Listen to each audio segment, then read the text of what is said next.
Hi, I'm Shane, this is Game Dev Academy, and you want to learn Maya fast. No problem! In the next 20 minutes, I'll show you how to go from this to this without any prior knowledge or experience using Maya. I promise this will be fast, so let's get started, shall we? Okay, so this is Maya. What you need to know right away is that this is your viewport. You have some common tools and view presets on the left hand side, shelf along the top which contains shortcuts to commonly used tools, and the channel box to the right where you can change some of the properties of your 3D meshes. We'll cover these in more detail as we move along. Now it's time to create your first shape. Click on the cube icon from the poly modeling shelf and, as if by magic, a cube appears at the centre of the grid. Let's resize it. On the left of the screen, I'll click on the scale tool which brings up these manipulators. Click and drag on these to resize the cube to be about the same size as the grid. First on the x-axis, and then the same on the z-axis. Now, if you look in the channel box, you can see the name of the mesh. Let's just click here and rename it to base. And you can also see the size of the mesh under scale X, Y, and Z. Let's neaten this up by setting the size to exactly 24 on the scale X and Z, and we'll leave it at 1 on the Y-axis. Now, I just want to adjust my view a little, so we'll cover movement in Maya. You need a 3-button mouse to be able to use Maya properly because 3D movement is handled by holding the Alt key and by pressing one of the 3 mouse buttons. Alt and left button for tumble, Alt and middle button for tracking, and Alt and right button for dolly. So I'll just use a combination of these 3 camera controls to position my view so that it looks like this. Make sure you're comfortable with movement before moving on to the next part of the exercise. Okay, we're off to a good start. Let's add a little more detail with some floorboards. Let's create another cube, name it floorboard, and we'll need to move the base down so we can see the new cube. Click on the base to select it, and then click on the move tool. You'll see 3 arrows showing which directions you can move the mesh in. I'm going to grab the green one to move the base down below our new cube. It's a little difficult to see the new cube, so I'll just click up here to show the wireframe, and also click here to hide the grid. That's better. Now let's edit our floorboard. Select it, resize it, and then move it down a little so it's just about flush with the base. Then move it across to the near edge like this. To make this look a little less boxy, we're going to bevel the edges. With the floorboard still selected, click on this icon here to bevel it. A little settings box appears. I don't think we need to change the fraction for this one, but we will add another segment by changing this number to 2. Finally, we'll duplicate the floorboard across the whole of the base. Make sure it's selected, press Ctrl and D on your keyboard. You'll see by the naming of the mesh that it has been duplicated. Use the move tool to move it across so that it's just about touching the original floorboard. Now I'll show you some witchcraft. Press Shift and D to do a duplicate special. This will create another duplicate, but also move it based on what we did with the previous one. Press Shift and D until you've covered the base in floorboards.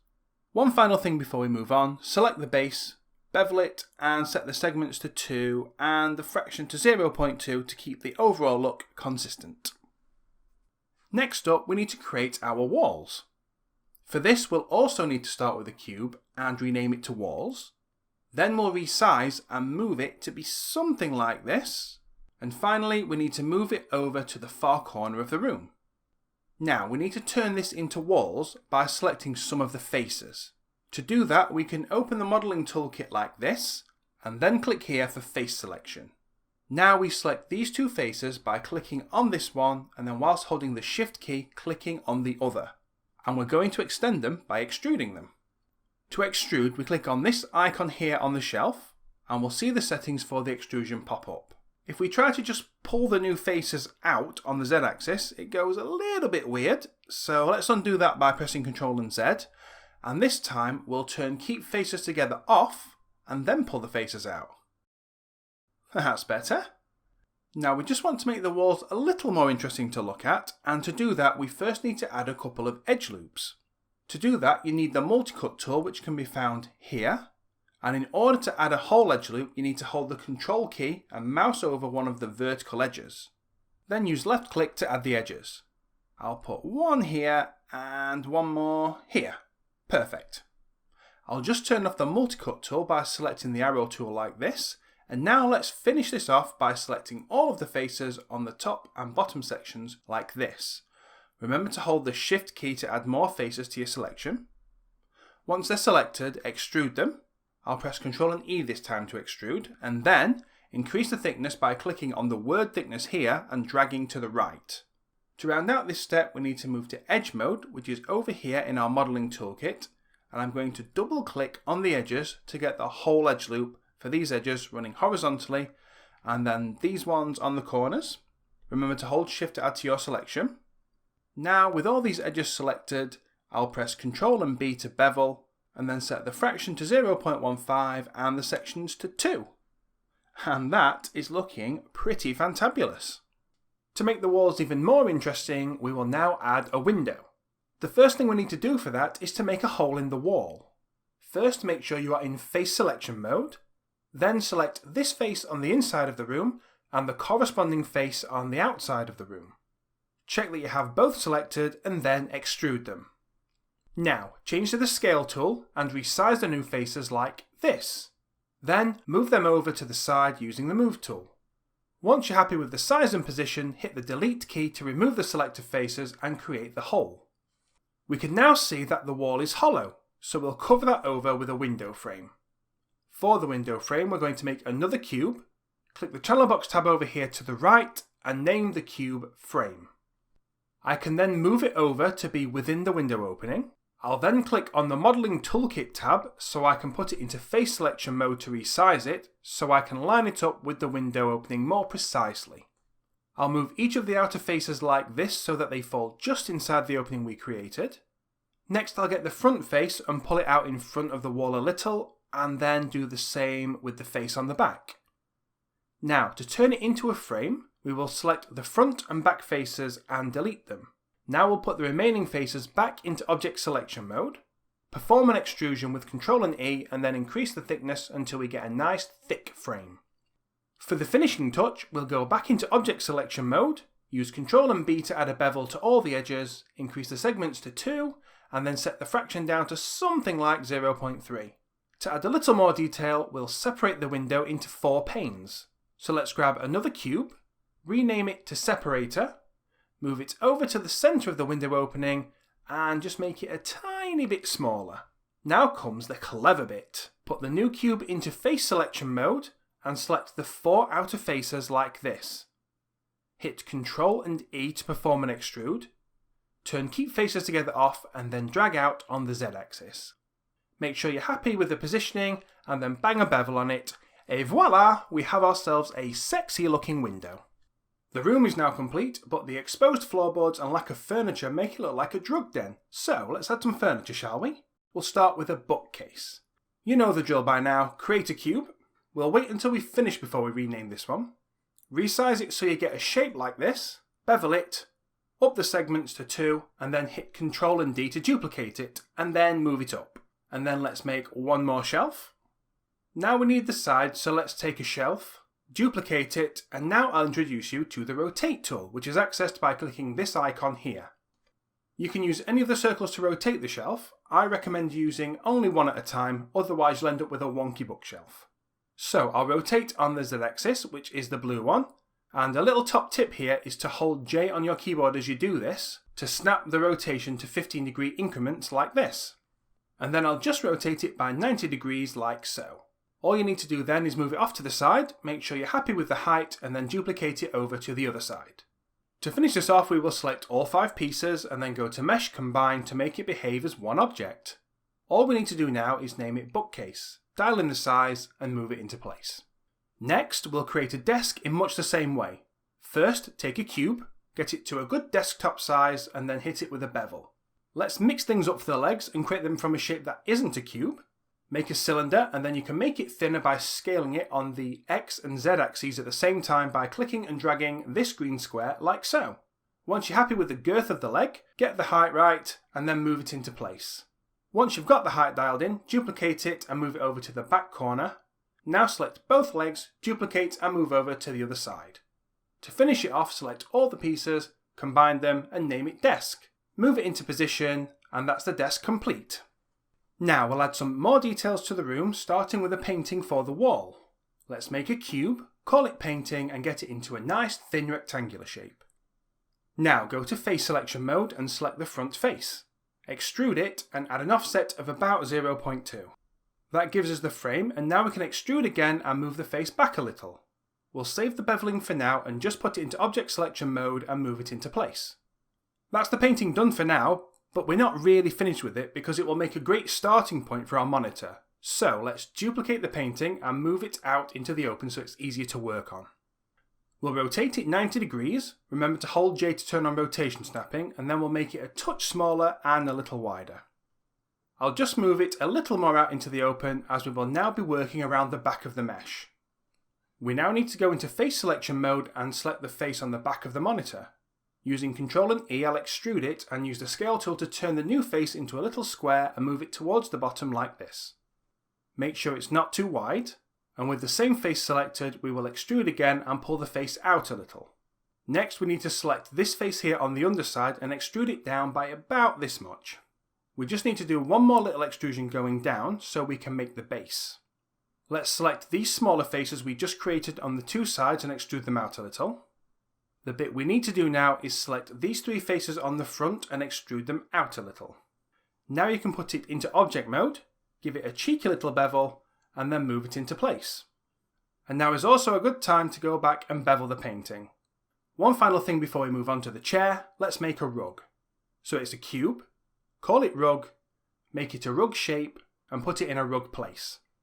To give it a more interesting shape, we'll go into edge selection mode, select these four edges on the corners, and then use bevel.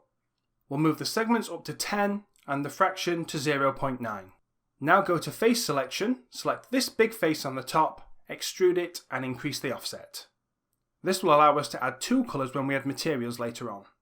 To finish the rug, go to edge selection, double click on one of these edges to select the whole edge loop and bevel it. Set the segments to 2 and the fraction to whatever you think looks good. Put it back into object selection mode and we're done.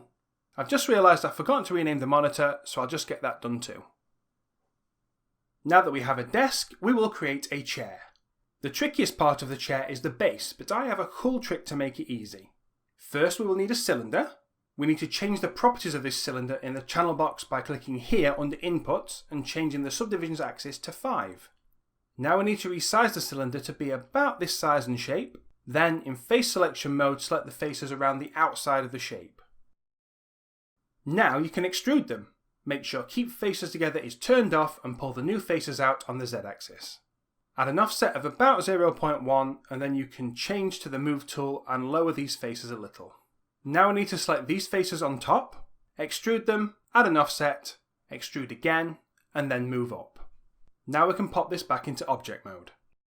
For the seat, we will take a cube, move it up and scale it into shape. Next we can select this face at the back and extrude it back a little. Then we can select this new face on top, extrude that up and then move it back a little to make it look like a backrest. Now we can go back into object selection mode and bevel the two pieces we have made. The final part is to create a new cylinder, scale it down, rotate it by 90 degrees, and then position and duplicate it to create the wheels. With that done, you can select all pieces of the chair, combine them, and then put the chair in place. Don't forget to rename it before you move on. For the last of the modelling, we will create some small details for the room, beginning with a keyboard for the computer. We'll keep this simple so we can make it quickly, beginning with a new cube. Rename it to keyboard, and then move it over to the desk and resize it into a good size for a keyboard. Now select this edge on the front and move it down to make the shape a little more interesting. Now we'll use the multi-cut tool, and holding the control key we will add an edge loop over to the far side. Now we need to move into face selection mode so we can select the two top faces, extrude them, turn Keep Faces Together off and then add an offset of about 0.2. Now we'll extrude one more time, increase the thickness a little and then add another small offset. Move back into object selection mode, add a bevel and make sure you're happy with the position. Nice one! Now we'll quickly create a book. Make a new cube and call it Book. Now use the scale tool to make it look nice and booky. Then select these three faces and extrude. We'll add an offset of about 0.06 to make a cover, and then extrude again and set the thickness to something like minus 0.05. To finish it off, we'll pop it back into object mode and then bevel it up real nice. Then stick it over on the bookcase for later. Okay, we're nearly done with the modelling now. Let's just add an empty mug to the desk. Create a new cylinder, go to face selection mode and then select all of the faces on top. Here's a tip, if you hold the tab key you can click and drag to select multiple faces like I'm doing here. With the top faces selected, extrude, add an offset and then extrude again and move down. Now go to edge selection mode, double click on these edges making sure to hold shift to get all 3 edge loops and then you can bevel them. To finish this off we need a handle. Go to create, polygon primitives and choose pipe.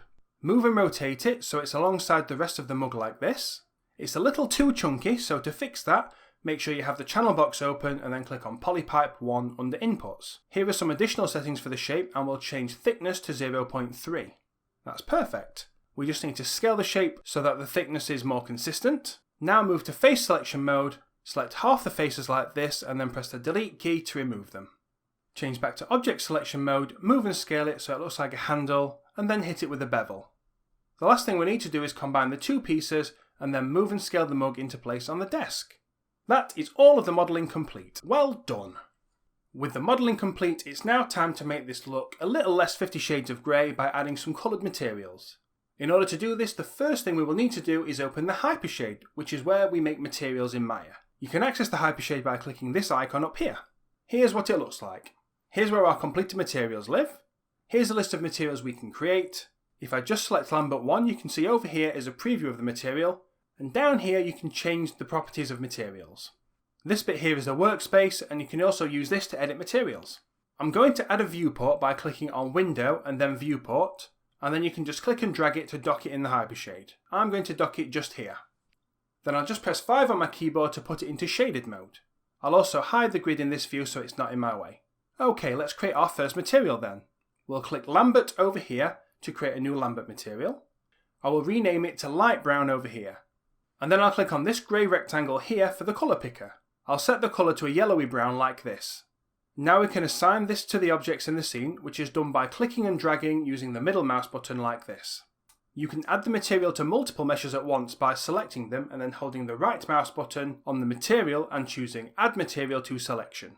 Now let's make another one. Start by clearing the workspace by clicking this icon.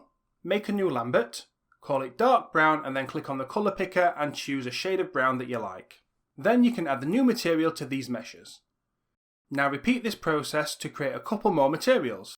I created a white and a dark grey and assigned them to these meshes. We'll do the other materials in the next step because all of the remaining objects have more than one material that we need to apply. So once you've gotten to this stage, you can move on to the next part of the tutorial. Now that you've applied material to some of the objects in the room, it's time to add some colour to the remaining objects, but this time we want to add 2 or more materials to the objects instead of just 1. We'll start with the rug, and for this we'll begin with the yellow colour. So we'll make a new Lambert, call it yellow, make it yellow, and finally assign it to the rug. Now for the second colour, we'll clear the workspace, make another new Lambert. This one will be named red, and we'll set the colour to red. Now we need to put the rug into face selection mode. I'll do this by holding the right mouse button over the rug mesh and then choosing face from the menu that appears. I can then select the face in the centre and then hold the right mouse button down over the red material and choose Assign Material to Selection. And there you have it, one object with 2 different materials. Let's do it one more time to make sure you've got it sorted. Let's do the book. First we'll clear the workspace and then make a new Lambert. Name it green and we'll make it a nice green colour. Now we'll move the book off the shelf so we can see all the way around it, and then we need to add the green material. Now I need to get it into face selection mode and then select these faces that represent the pages. It can be a little tricky around the bevels, but once you're done you can assign the white material you should have created for the mug to those faces. Then you can put it back on the shelf. All that's left to do now is to make and apply the following materials to the rest of the room, including the walls.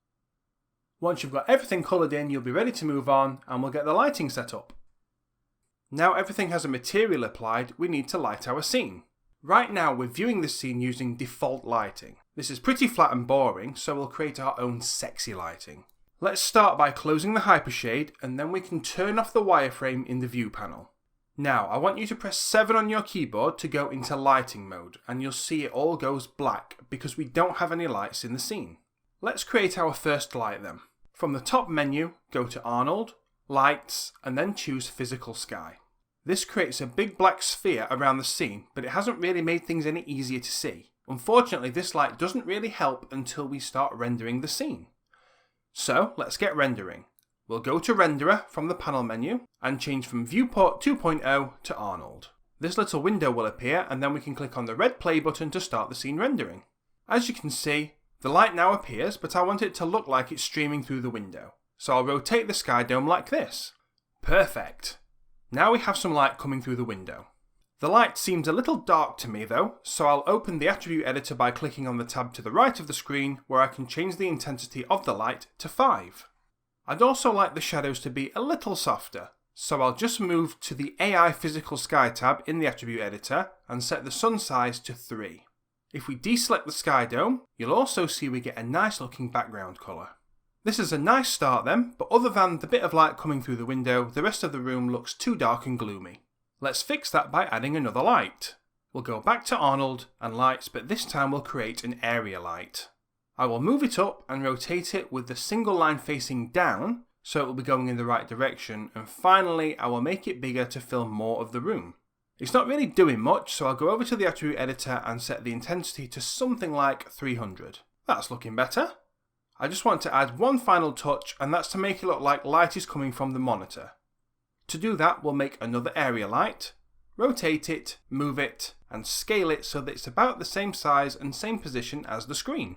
Now, so I can actually see what the light is doing, I'll set the intensity to 100, and I'll click on the colour picker so I can give the light a slight blue tinge. Just for one final flourish, I'll duplicate this light, rotate it around 180 degrees so the monitor really looks nice and bright. Okay, that looks nice. That'll do for the lighting. Let's move on to setting up the camera. For the final part of this quick introduction to Maya, we will create a new camera and set it up like a 2.5D view. In order to do that, let's first click on Create, go to Cameras and choose Camera. Next, we'll make it an orthographic camera, which will give it that 2.5D quality I'm looking for. So in the attribute editor, I'll scroll down to Orthographic Views and then tick the box for Orthographic. Now we want to actually look through the new camera, so I'll go to Panels, Orthographic and choose New Camera. Here's what the camera can currently see. Not exactly what we're looking for, so I'll make a few more changes. Open the channel box and then set the Rotate Y value to 45, and then set the Rotate X to -20. This is now at the right angle, but for me it's chopping everything in half. This just means we need to move the camera back. I'll go to Panels, and then Perspective, and then choose Persp to select the original 3D camera. Now I can move our new camera back so that it's not intersecting the geometry of the scene anymore. Now if I go back to viewing the scene with a new orthographic camera, nothing is being chopped in half. And the last thing to do is to position the camera so I can see everything. And that's everything. You can, if you want, add some more details like filling the bookshelf or adding another painting, or you can even create some new models of your own. This was only intended to be a quick introduction to Maya, and if you found that this went a little too quickly for you, or you want a more detailed introduction to Maya, then click on the link on screen or in the video description to check out my in-depth Maya for Beginners tutorial, which is available on both YouTube and Skillshare. If you found this tutorial helpful and want to help me make more videos like this, then definitely smash the hell out of the like button, but you could also consider supporting the channel over on Patreon. Link is in the description. I am also working on another video which will be a quick introduction to Blender, much like this one was for Maya, so make sure you subscribe so you don't miss out on that one when it drops. Thanks so much for watching, I've been Shane for Game Dev Academy and I'll see you in the next class.